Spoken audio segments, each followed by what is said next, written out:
Nicole Khalil, and if you're new to this show, let me start by telling you that I have a stalker-like obsession with confidence. I read, research, experience, and observe just about everything I can get my hands on about what confidence is, what it isn't, and what it takes to build it. And the most frequent question I get when I speak on the topic is, how do I raise confident children?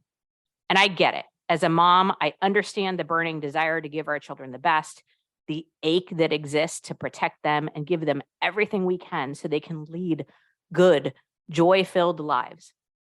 But the question in and of itself can be problematic. The fact that this is by far the most popular question, the most asked question when I talk about confidence, tells me that far too many women are still more focused on other people's confidence than they are on their own. And the best answer to the question anyway is about how to raise confident kids is to be or become confident yourself. So your children can experience and observe it firsthand, because that's how everyone learns everything the best. Which brings me to the second most frequently asked question and the reason for our conversation today, which is some version of the question, is there such thing as being too confident or having too much confidence? And my belief is the answer is no, because confidence is when you trust yourself. And I'm not sure one can ever have too much of that. But I understand the question because confidence is being misrepresented and misinterpreted in so many ways. We see people acting like a-holes in the workplace and call it confidence. We see leaders modeling arrogance and even narcissism and think they're demonstrating what it looks like to be confident. We think confidence is having all the answers, doing everything right, looking the part, and definitely never making a mistake. The reason I don't think we can be too confident is because I don't believe any of those things are an accurate representation of confidence. What we're seeing is the dark side of ego. And trust me when I say ego and confidence are not one and the same. So today we're going to talk about our egos, and for the record, we all have an ego, and how to manage our own as we work to become better, more successful, and more effective humans. I'm joined by Christie Garcia, a leadership coach, speaker, contributor to Forbes Coaches Council, and founder of Mindful Choice Leadership Academy, as she works with current and upcoming leaders from fast-growing organizations, including Airbnb, Twitter, and many more. One of Christie's superpowers is helping her clients identify and manage their ego in real time. Her clients build authentic confidence, which is my favorite kind, so they can communicate more effectively and maximize their impact within their professional teams and personal relationships. Christie, thank you for joining me. And I know I opened our episode by talking about the unhealthy or more common understanding of ego, like when we say somebody has a really big ego. But I want to start our conversation today by focusing on what ego actually is. What are we talking about here? No, it's such a great question, Nicole. I love that intro that you just did. Everything has a dark side, right? And I think confidence is one of those. So when I use the word one authentic confidence, it's by managing our ego, because the ego is really just our unconscious brain. It's the mindset, the beliefs, the behaviors, that design, when we were children, at one point in our life, they served us.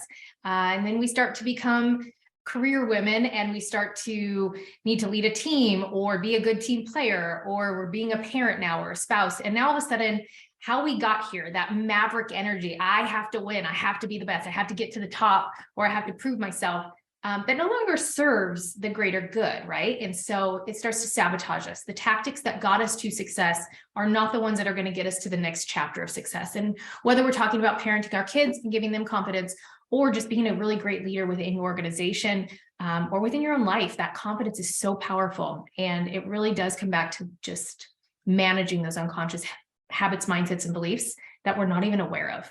Mm-hmm. Okay, so I'm at risk for either pissing people off or being totally off base in this question, but I think we've sort of romanticized childhood a little bit. Like we all have this belief that children are perfect and we need to not screw them up. But I'm curious, you just talked about ego in childhood, need to win, and I've observed in children sometimes this unmanaged ego. Mm-hmm. Curious your thoughts on that. what does ego look like in childhood, and is it really unblemished? The reality is the tantrums look the same, honestly. I always laugh when I'm in a room and I'm having to manage all the egos, because a tantrum is a tantrum is a tantrum, right? It looks maybe a little less ridiculous on an adult, but it's all Maybe. tantrums, and usually they're unconscious. So, for a child, let's say, well, I'll use a child that's in my life. She's very driven, incredibly ambitious. She's the oldest child. She loves to be the best. She wants to win. She loves that attention. And so she is, she will do everything to make people like her and to make herself be at the top, which is a great trait, right? You're like, yeah, that's awesome. Well, unfortunately, she's very hard on herself. She's a perfectionist. She can't lose, right? Or she has no worth or value. And so again, that's no different than myself. When I look at how I am, right? Half of us who are businesswomen out there, we think we can take on life by ourselves. We think we can do everything. We try to do everything. And really, we're just burning ourselves out. We're exhausted, we're worn out, and we're putting unrealistic expectations on ourselves and others, including our kids, which then kills our confidence. So it's kind of this double-edged sword of egomania. Mhm. And then you've got the opposite side of that trait. You've got the quiet, shy, they appease to make sure that they're just going along, or, skimming through, not making too much noise, don't want to rock the boat, just so people would like them, or to make sure that they are fine. And, that looks the same when you grow into adulthood. Now you're, maybe you don't speak up at the boardroom, or you wish someone would notice you and give you a promotion, or maybe you're just sitting back waiting and you expect people to just hand you things because you don't have the courage to actually ask for it. And you resent the colleague or peer that does ask for it, because again, comes across as more arrogant or too confident. And so, that's where the ego really is just our strengths and our weaknesses. All those have really good qualities to them, those traits that we just acknowledged, but when they are overused, they do hold us back. Okay, I want to dive a little bit deeper into ego. I did a little research, because this is not by any stretch of the imagination my area of expertise. It sounds like there are 3 different egos or 9 different representations. There's like all this stuff on it. So what do the 3 different egos look like? Yeah, so in Mindful Choice, we've classified it into 3 egos. There's the complier, the protector, and the controller. The complier is the people pleaser, the one that cares and is compassionate, walks into a room of strangers, walks out with friends, warm and inviting. And we all need that part of them. Unfortunately, when the complier is overused and we start to overuse those gifts, it can be where maybe you put everybody else's needs before your own. Maybe you don't hold your team accountable, or even your kids accountable, because you're scared that they won't like you. Maybe it's just easier to go along to get along than to speak up and share your own truth. So that's kind of the downside of the complier. The protector is the one that holds all of our authentic confidence. It's where our values live, our integrity, where we love deeply. Where the protector, because it is so extreme on the values, it can be a very black and white brain. So it's where also our very deep emotion lives. And so it can be very ugly. That's usually where the loud, arrogant ego that we all think of, it's probably because it's coming from a protector stance. And so it has very strong intensity behind it. I have to be right is the motive behind the protector. If I am not right, I have no worth or value. So you're constantly battling to, that internal voice in you that say, don't speak up because, it's going to be wrong, or wait until someone else gives their feedback before you give your own. Lots of wisdom comes from the protector's perspective. Unfortunately, they just don't always offer it. And then you've got the controller. The controller ego is that driven, results-oriented, they're motivated by being the best and winning. And so a lot of times they put the task before the people. They don't always have the emotion behind anything. So it's more of just like, hey, this is tactical. This is how we're going to handle it. This is how we're going to move forward. This is what we need to do. It's a great energy when it is in that kind of fire drill, or high emotions are at stake, and you want that, kind of grounded energy. But unfortunately, a lot of times we leave people behind. And so we end up at the finish line by ourselves. And that's usually where a lot of businesswomen end up, is they kind of over control to feel in control, because especially if you've got, families and outside ventures outside of work, you're maxed out. You've got so much going on that you're spread thin.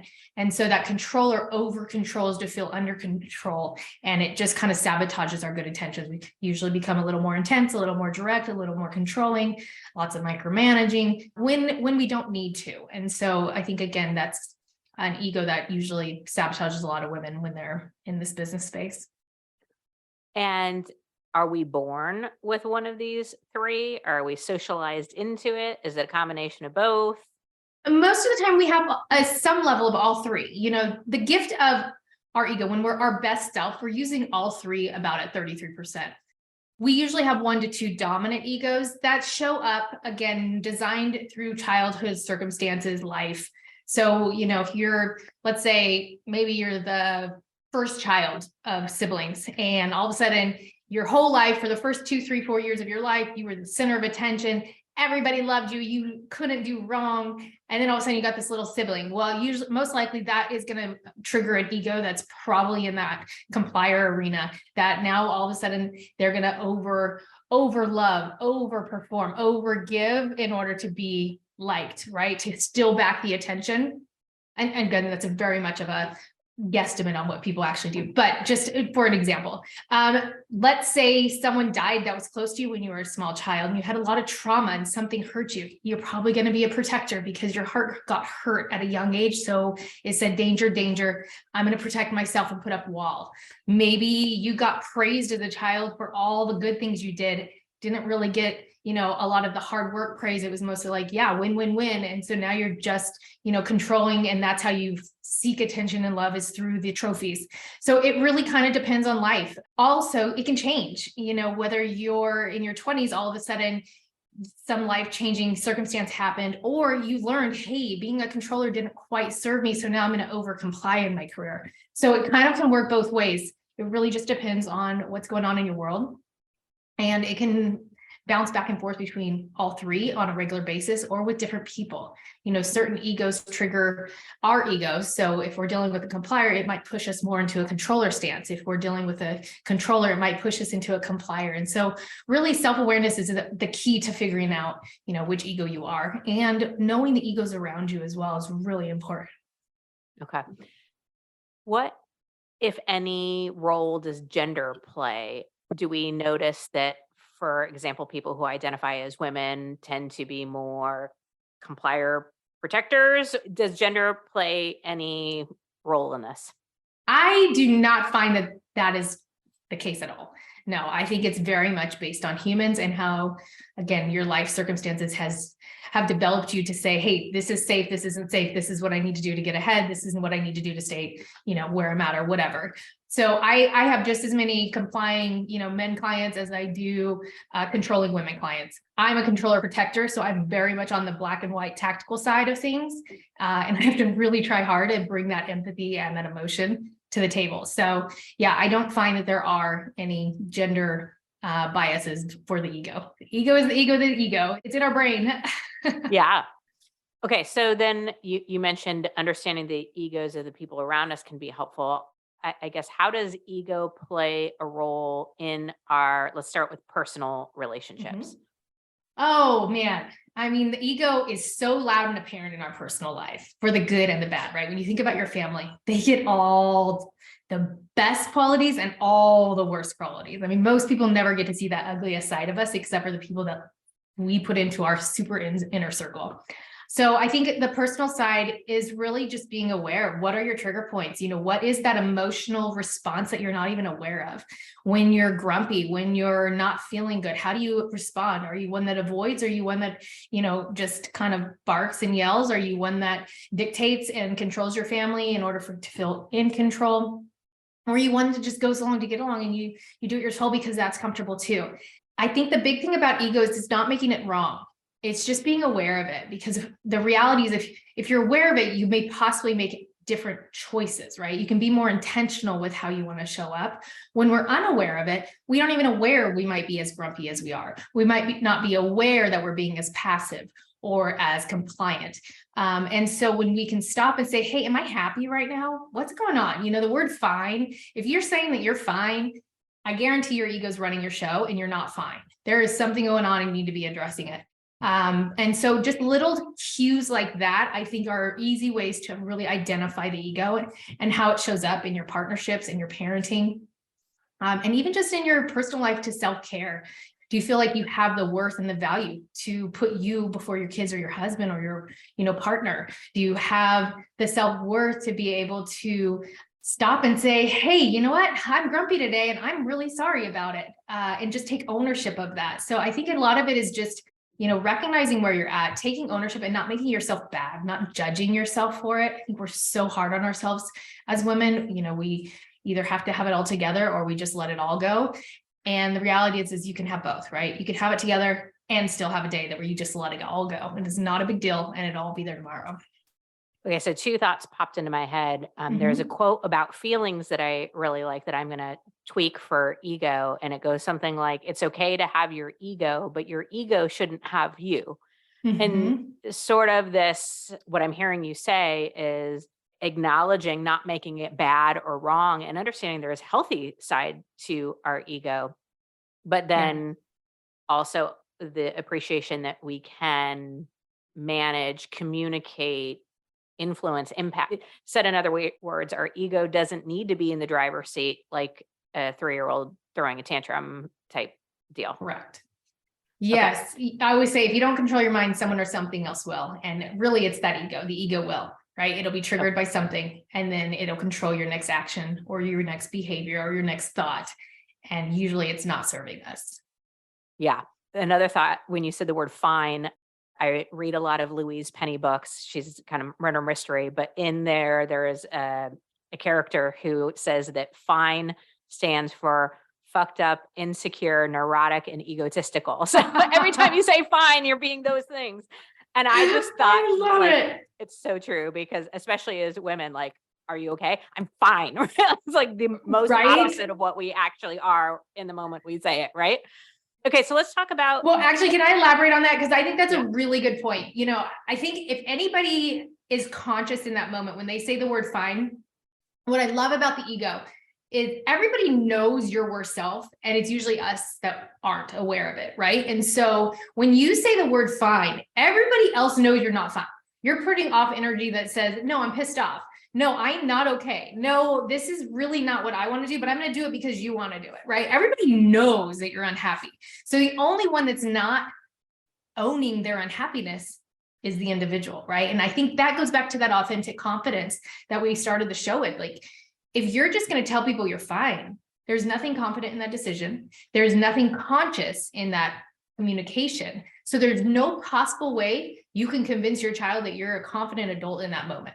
And then if you're teaching your kid to just be fine, they're not going to know how to speak their truth in those moments because mom told me how to just be fine. Go along to get along. Say what people want to hear. Put the mask on. And that I think is where fine really is the death to happiness, confidence, anything that makes you powerful. I couldn't agree more. And work in progress in this area for sure. But I often find when I want to say that I'm fine, what I really mean is I'm massively pissed off, but I don't want to say something I regret, right? Like, I don't want to speak from this place because I'm afraid I won't be able to collect back what just came out of my mouth. And I know I'm not in a good place. So what I probably would be better served saying is not fine, pissed off, don't want to say something I regret, give me some space, I'll circle back. Some version of that, going back to it's okay to have your ego should just not have you. So I love this conversation. This also plays out, and I'm so glad you made the point that we do bring our worst often in those personal relationships to those closest to us. Let's talk about how ego might be impacting us in our work and business lives, in our communication with colleagues and clients. Let's talk a little bit about that. Yeah, the ego shows up so many different ways at work. It could be where if you're in a leadership role, maybe you are struggling to delegate. Maybe you're micromanaging. Maybe You feel like no one is doing their job well enough, so you just have to do it yourself. I think those are all ego tactics that are very, very common. Taking on too much, overcommitting, feeling exhausted and worn out at the end of the day. Staying busy. Busy is one of the most common things that I hear. And busy really is an ego's tactic. It makes you feel important. It makes you think you got a lot going on. But really, at the end of the day, busy is not productive. Busy does not pay the bills. Busy does not create success. It's just busy. And so really looking at your to-do list every day and reprioritizing what really matters. What do you really need to do today and why? And just asking that conscious question allows you to look at your task list and say, hey, those 72 things that really don't need to get done today, maybe I only need to do 5 of them. And that just relieves a lot of pressure and stress that we prematurely put on ourselves in order to control the situation, right? And so I think being able to be honest with yourself is a big part of the ego in the workplace. The other part could be where, you're not happy. I hear, my bosses just really, they suck, they're mean, they're this, they're that.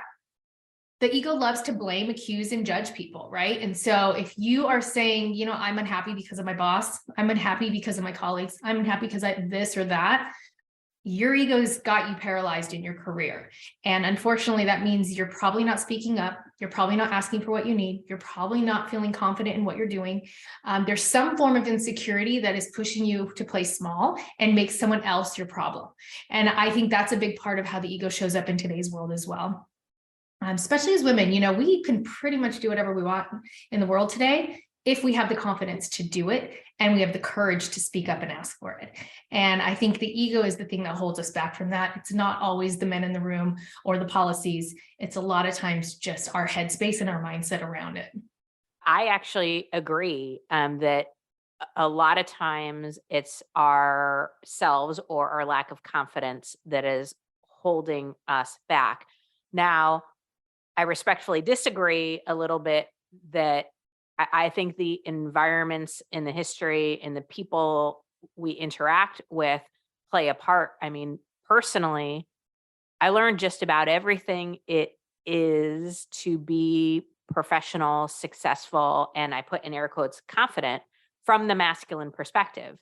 90% of business books are written by men. All of my mentors, all of the leaders, all of the powers that be, and I worked in a very male-dominated industry for the vast majority of my early life, were men. And I'm not saying that's bad or wrong, or they were bad or wrong. Yeah. But it was really hard for me to show up authentically in an environment that I perceived, and I don't think inaccurately, valued the masculine at a much higher rate than the feminine. So if the healthy demonstration of ego is authentic confidence, I do think our surroundings and our environments and the people play a part in that. But I agree that making somebody else the problem is usually not serving us or some sort of justification. And sometimes, well, often the thing that has us continue to play small versus move on, stand up for ourselves, speak our truth, show up confidently, and all of that. Curious your reaction. Yeah, I agree with you. I think our environment absolutely plays a role in how our ego tactics show up, right?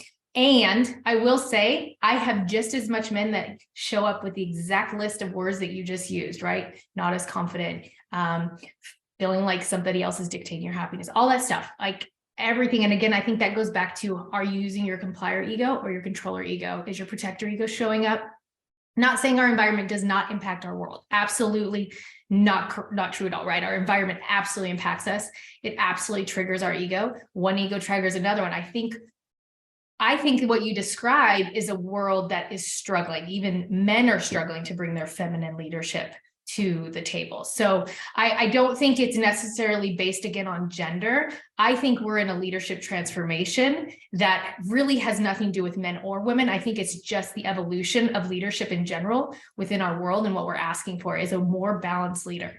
We had a very masculine definition of what leadership was. It was success. It was task. It was direction. It was tactical.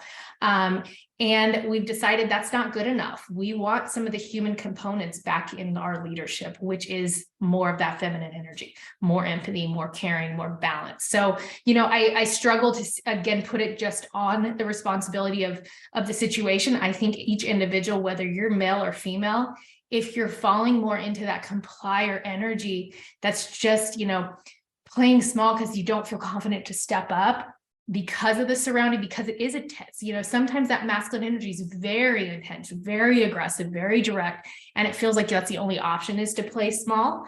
But I just think there's opportunities for all of us to really take the reins again and find our power within that, because there's always going to be a jerk in our life, whether it's a male or a female. There's always going to be someone that makes us play small or makes us want to play small. And how do you get to show up, manage your own ego, so you get to feel confident in those moments, and they don't dictate your happiness. They don't take away your power, even if they want to come across as, louder, more powerful than you. You still get to hold your power. You still get to look at yourself in the mirror and say, you know what?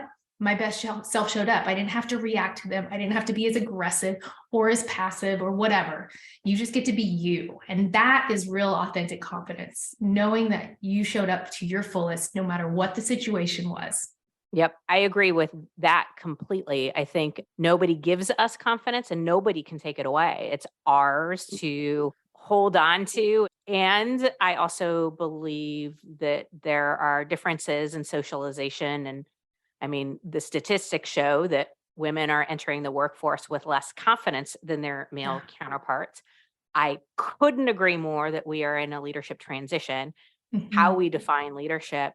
And I've had so many conversations with men who feel that the more feminine qualities, they haven't been able to access or haven't been valued or appreciated. So we're in agreement there. I just think that.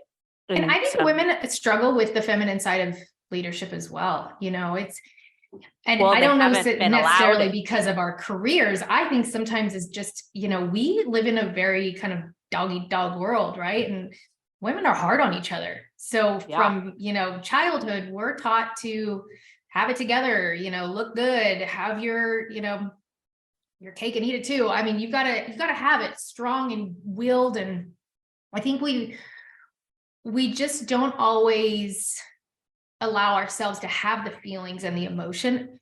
And I shouldn't say have them. We have them. It's reality. We all have them. Men have them too. Right. But I think the struggles we have is communicating them. And I don't think that is, again, a gender thing. I think that is very much a human nature thing, a cultural thing that we've created. We don't allow ourselves to be vulnerable enough to say, I'm not okay right now, or, hey, this is the feeling I'm having. One, because the ego doesn't allow us to always acknowledge our feelings. It doesn't always allow us to acknowledge the emotion, because emotions are scary. And if we don't know how to put words to them, it's really hard to communicate through them. So whether it's a good emotion or a bad emotion, like love, right? Think about dating. Dating is one of the hardest things a human can go through, because it does trigger every emotion we have, good, bad, and ugly ones. Plus it is triggered by all the fear, right? And so you worry, is he going to like me? Are they going to call? You worry, once you are at that point, now it's like, oh, I can lose them now. Now this could hurt even more. And we start to put walls up. So there's just always things we have to be aware of, that the ego is constantly trying to, control our mind in those moments. And I just think the more we can learn to communicate through our emotion, the easier it is to manage the ego. Agreed.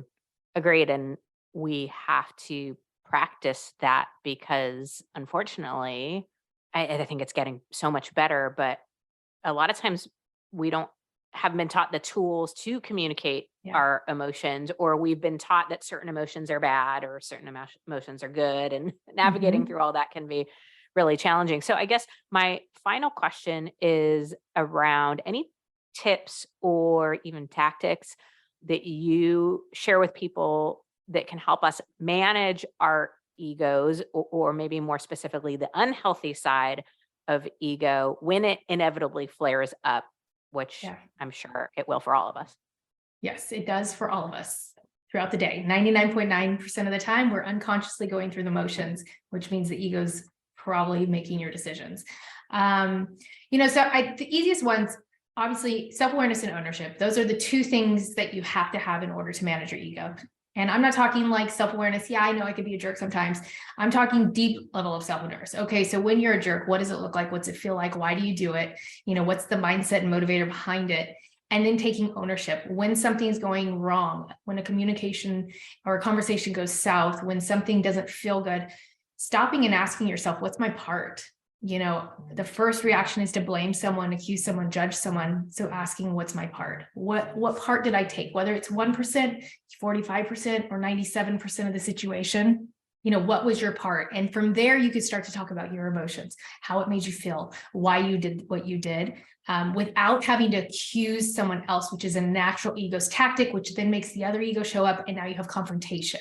So ownership is a huge part of ego management.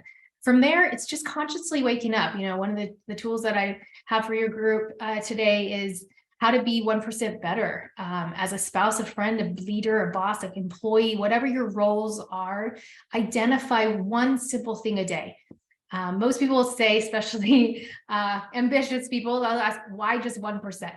Because the ego wants you to be 95% better tomorrow. Not realistic. Unrealistic expectations are the death of all of us. And so being realistic, what's just one small thing you can change today? If you are intentional and conscious with one small thing, now by the end of the week, you're 7% better. And by the end of the month, you're 30% better. And by the end of the year, you're 365% better. And so that's really how the change happens. Here at Mindful Choice, we're all about simplicity, keeping it simple, keeping it real, and making this stuff practical, because the ego is such a huge part of our world. Being able to just, again, 1% every day can make massive changes in our culture, in our families, in our kids, in our upbringing, all of that fun stuff that really creates just more authentic, confident people, which allows all of us to win. Yes. So I want to reiterate ownership, and the word responsibility kind of came up for me too. Mm-hmm. This awareness that we all are playing a part in everything that's happening in our lives. And I know sometimes it's easy to go victim blame, point the finger, but I have found a ton of freedom in asking the question, what part am I playing in this? What are my emotions, my responses, my feelings telling me from like a neutral place? What insight is this giving me into what I want, what I desire, what I don't want, what I value? And it's challenging for sure, but can be really rewarding.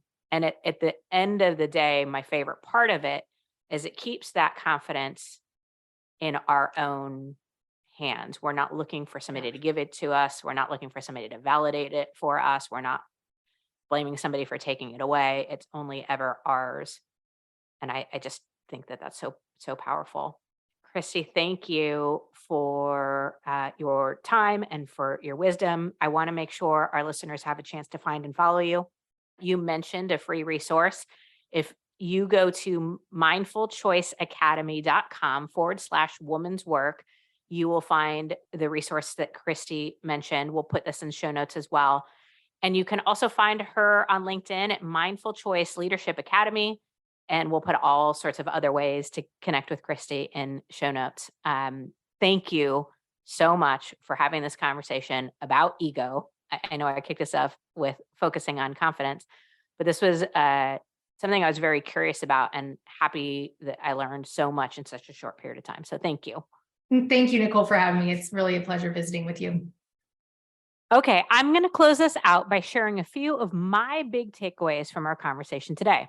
First, even though we use the word ego often to describe the dark side, the reality is there is a healthy side, and we all have an ego. So our opportunity lies in understanding and managing it. I've also learned that we should stop saying we're fine. It's probably the most obvious word we use to let people know we are absolutely not fine. Unless you agree that fine stands for fucked up, insecure, neurotic, and egotistical, then you probably actually are fine. At the end of the day, we all have ownership over our beliefs, our actions, words, and decisions. I believe that there are lots of influences and contributing factors, but at the end of the day, you get to be responsible. In short, it's okay to have an ego, Your ego just shouldn't have you. Authentic confidence. Now that is woman's work.